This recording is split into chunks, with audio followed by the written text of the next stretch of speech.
Hello! Today I'm going to teach you about the world of Dungeons and Dragons, the exciting fantasy world where you get to fight monsters and dragons and become a living legend. You adventure over the world, you experience exciting new adventures, and meet interesting people. Today you will discover the amazing world of Dungeons and Dragons, and I'll show you how to make a character. Why should you care about this game? Well, it's a great escape. You'll play with a group of friends and bond over time with their many adventures. My name is Scott McFarland, and I'm qualified to speak today about Dungeons and Dragons because I've been playing for over 30 years. I started when I was 12, and I still play to this day. So, here's what you will hear about today. What is D&D? How to make a character, and what to do after you've made your character. So let's get started with what D&D is. D&D, or Dungeons & Dragons, is a tabletop role-playing game, or TTRPG, as some call it. Dungeons & Dragons is a fantasy game set in a world that is somewhat like ours, but where magic and gods control everything. Brave beings, or sometimes not so brave beings, adventure for many reasons, sometimes to find wealth, sometimes to gain power, and sometimes just to explore the world around them. To play D&D, you need a few items. A set of dice, like these right here. A character sheet.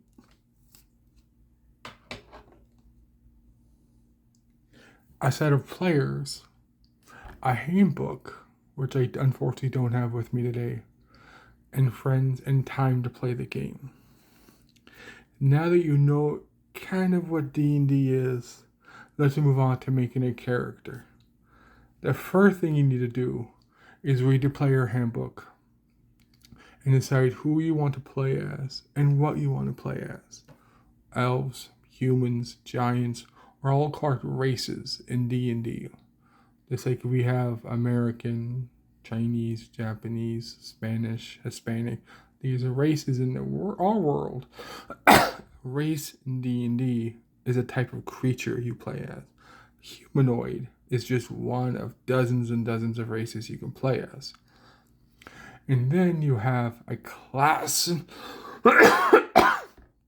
Fighter, cleric, wizard, rogue, and dozens of other classes that you can play as. So you need to decide what it is exactly you want to do, who it is you want to be, and what you want your world to be like.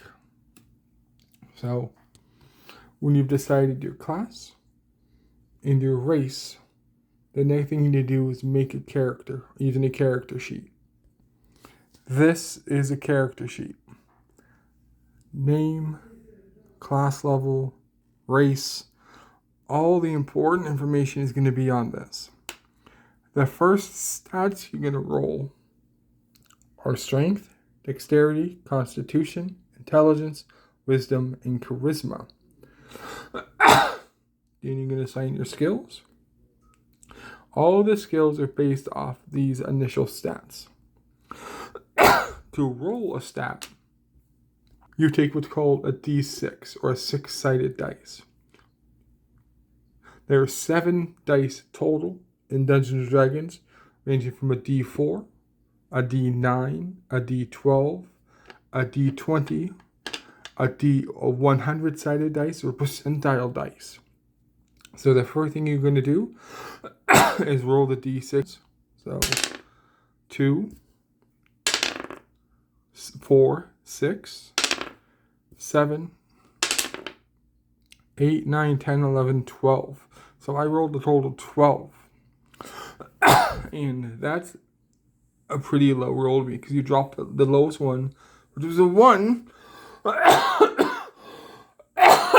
So you would put that down to an 11.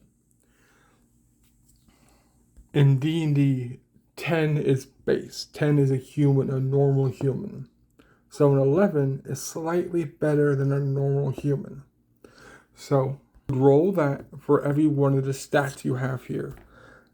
I'm deciding I want to play a human cleric. The strength isn't really important to them. So I'm going to put that 11 in my strength modifier. It's not going to have a penalty, but it's also not going to have a bonus when I roll for dice. So you do that for every time, for every of the stats you have. And that's how you make a basic character. So now that you know how to make an initial basic character, what next? Next, you actually play the game. D&D, for the most part, is in our heads. You have a map. You have what we call minis, which are little plastic or wooden or whatever characters that represent different things on the map. And you move around. And you interact with different characters or NPCs that the dungeon master or the game master controls. He decides everything that happens in the game, and he rolls for all these individual characters. He's the storyteller. He's the battle master. He's controlling your enemies, your friends, your foes in the game.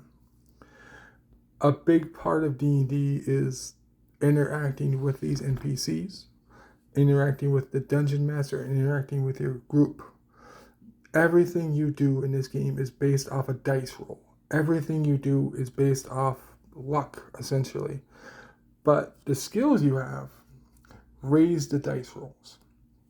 Let's say I'm a level 10 wizard, and I'm in a cave, and I see a cauldron.